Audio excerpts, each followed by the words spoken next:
जय माँ काली दोस्तों, आप सबको मेरा नमस्कार। कैसे हैं आप सब? मुझे आशा है आप सब बहुत अच्छे होंगे, स्वस्थ होंगे। माता रानी का आशीर्वाद और उनकी कृपा सदैव आप सब पर बनी रहे। इस नवरात्रि माता रानी सबके भंडार भरे, सबकी झोलियाँ भरे। दोस्तों, माता रानी के नवरात्रि चल रहे हैं और घर घर में माँ दुर्गा, माँ अम्बे काली के नाम की जोत जल रही होंगी। माता रानी के दो तरह के भक्त होते हैं। एक वो जो सिर्फ नवरात्रों में ही माँ का पूजन करते हैं और उनकी आराधना करते हैं, और एक वो जो ठाकुर जी के तरह माँ की नित्य सेवा उठाते हैं।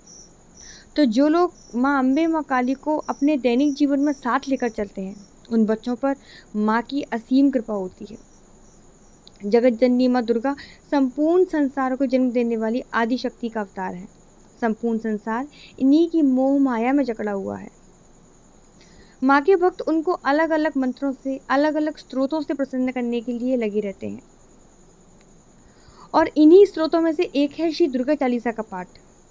तो जो भक्त माँ के श्लोकों का, उनके मंत्रों का संस्कृत में जाप नहीं कर सकते, क्योंकि अगर आप संस्कृत में जाप करेंगे तो आपको सही उच्चारण आना चाहिए। गलत उच्चारण से फिर अर्थ का अनर्थ हो जाता है और फिर वो आपको नकारात्मक प्रभाव देने लगते हैं। तो जो लोग संस्कृत में जाप नहीं कर सकते, उनके लिए माँ को प्रसन्न करने के लिए चालीसा का पाठ अति उत्तम है। चालीसा का पाठ बड़े बुजुर्ग, पुरुष, स्त्री, बच्चे सभी कर सकते हैं। अगर आप दुर्गा चालीसा का नित्य सुबह शाम पाठ करते हैं तो आपको माँ अम्बे की असीम कृपा प्राप्त होती है। लेकिन यही दुर्गा चालीसा को अगर सिद्ध कर लिया जाए तो यह सामान्य से कई ज़्यादा और शक्तिशाली हो जाता है। इसका प्रभाव कई और गुना बढ़ जाता है, और सिद्ध होने पर यह दुर्गा चालीसा शाबर मंत्रों की तरह कार्य करने लगता है। तो आज की वीडियो में मैं आपको बताऊंगी कि आप किस प्रकार से दुर्गा चालीसा को सिद्ध कर सकते हैं और कैसे उससे अपना कार्य ले सकते हैं। उससे पहले अगर आप पहली बार मेरे चैनल पर आए हैं तो चैनल को सब्सक्राइब जरूर करिएगा, बेल आइकन को प्रेस कर दीजिएगा ताकि मेरी आने वाली हर वीडियो आप तक सबसे पहले पहुंचे। साथ ही अगर मेरे द्वारा दी गई जानकारी आपको अच्छी लगे तो वीडियो को लाइक जरूर करिएगा और ज़्यादा से ज़्यादा शेयर करिएगा। तो चलिए फिर शुरू करते हैं हम आज की वीडियो को। अलग अलग देवी देवताओं की अलग अलग चालीसाएँ होती हैं और उन्हें अलग अलग तरीके से ही सिद्ध किया जाता है। तो सबसे पहले तो मैं आपको ये बता दूं कि आप जब भी कोई चालीसा या जब भी कोई मंत्र सिद्ध करें तो आप उसे बार बार यूज़ में ना लाएं, क्योंकि आपका कोई ज़रूरी काम हो तो ही आप उसका इस्तेमाल करें। क्योंकि आपने उसे सिद्ध तो एक बार कर लिया है, लेकिन बार बार उपयोग करने से इसका प्रभाव भी कम होने लगता है।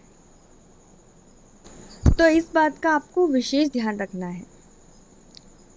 तो अब मैं आपको बताती हूँ कि आपको दुर्गा चालीसा कब और कैसे सिद्ध करनी है। तो दुर्गा चालीसा आपको नवरात्रि में सिद्ध करना है। किसी भी नवरात्रि से आप ये कर सकते हैं, चाहे वो गुप्त नवरात्रि हो या प्रकट नवरात्रि हो। और ये जो दुर्गा चालीसा को सिद्ध करने का जो अनुष्ठान चलेगा वो पूरे 4 दिन चलेगा। यानी आपको दुर्गा सप्तमी से अनुष्ठान को शुरू करना है और दशहरे तक आपको संपूर्ण करना है। यानी कि सप्तमी, अष्टमी, नवमी और दशहरा, तो इन दोनों में आपको दुर्गा चालीसा सिद्ध करनी है।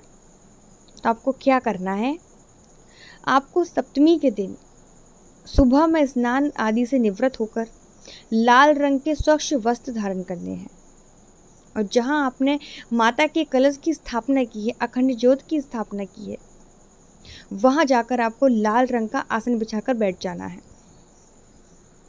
इसके बाद सबसे पहले आपको संकल्प लेना है। संकल्प के लिए आप अपने दाएं हाथ में पुष्प, जल, अक्षत लेंगे और माँ को अपना नाम बताएंगे। पिता का नाम बताएंगे, पति का नाम बताएंगे। इतना करने के बाद आपको अपना गोत्र बताना है और अपने शहर का नाम बताना है। फिर आप दुर्गा चालीसा का पाठ सप्तमी, अष्टमी, नवमी और दशहरे को प्रत्येक दिन 40 बार करने का संकल्प लेंगे। यानी ये 4 दिन आपको 40-40 बार श्री दुर्गा चालीसा का पाठ करना है। संकल्प लेने के बाद आप जल को भूमि पर छोड़ देंगे। फिर सबसे पहले आप क्या करेंगे, संकल्प लेने के बाद आपको भगवान गणेश जी का ध्यान करना है और इस अनुष्ठान में सफलता के लिए उनसे प्रार्थना करनी है, उनका आशीर्वाद लेना है। फिर आप माँ को भोग अर्पित करेंगे, धूप दीप नैवेद्य से माँ का पूजन करेंगे और घी का दीपक आप माँ के समक्ष जलाएंगे। लाल पुष्प माँ को बहुत पसंद है तो आप माँ को गुलाब का या गुड़हल का पुष्प अर्पित करेंगे।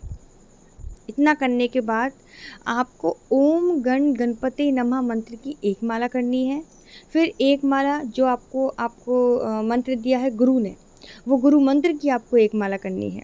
गुरु का आशीर्वाद लेना है, इस अनुष्ठान में सफलता के लिए उनसे प्रार्थना करनी है। फिर आप भगवान शिव की एक माला करेंगे ओम नमः शिवाय मंत्र की। इतना करने के बाद आपको 40 बार दुर्गा चालीसा का पाठ शुरू कर देना है और हनुमान जी के नाम का दीपक भी आपको ज़रूर लगाना है। ये मैं आपको बताना भूल गई, क्योंकि चालीसा में भी वर्णन है, लांगुर वीर चलत अगवानी, यानी हनुमान जी माँ के अगवानी है और माता के आगे आगे चलते हैं। तो आपको उनको भी भोग लगाना है और उनका दीपक जलाना है। और एक दीपक आप सरसों के तेल का जलाएंगे जो भैरव बाबा के नाम का होगा। दुर्गा चालीसा अगर आपको सिद्ध करना है तो आपको हनुमान जी और भैरव बाबा इन दोनों को साथ लेकर चलना ही पड़ेगा। तो दशहरे को जब आपके 40 बार दुर्गा चालीसा के पाठ पूरे हो जाएं, तब आपको एक दुर्गा चालीसा का पाठ अलग से करना है और वो माँ को अर्पित करना है।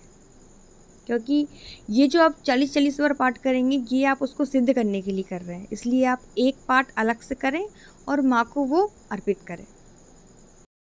साथ ही एक छोटा सा हवन करके आप इस अनुष्ठान को संपूर्ण कर सकते हैं। ये साधना जो आप करेंगे वो आप पूर्ण रूप से गुप्त ही करेंगे। आपको किसी को भी नहीं बताना है कि आप क्या साधना कर रहे हैं और किस चीज़ के लिए कर रहे हैं। इतना करने के बाद दुर्गा चालीसा पूर्ण रूप से सिद्ध हो जाएगी और जागृत हो जाएगी।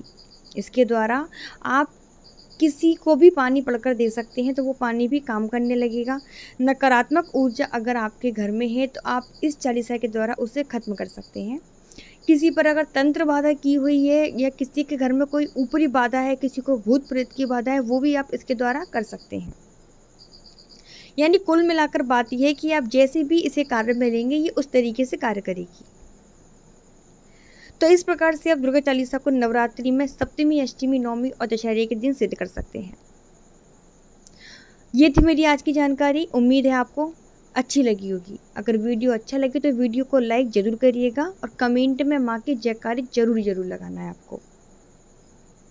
मिलती हूँ आपसे अगले वीडियो में, तब तक आप लोग माँ की भक्ति में डूबे रहिए। अगर आपके मन में कोई प्रश्न है तो आप मुझे कमेंट में पूछ सकते हैं और हमसे बात करना चाहते हैं तो आप हमारे टेलीग्राम ग्रुप से जुड़ सकते हैं। उसका लिंक मैं आपको कमेंट सेक्शन के फर्स्ट कमेंट में पिन कर दूँगी।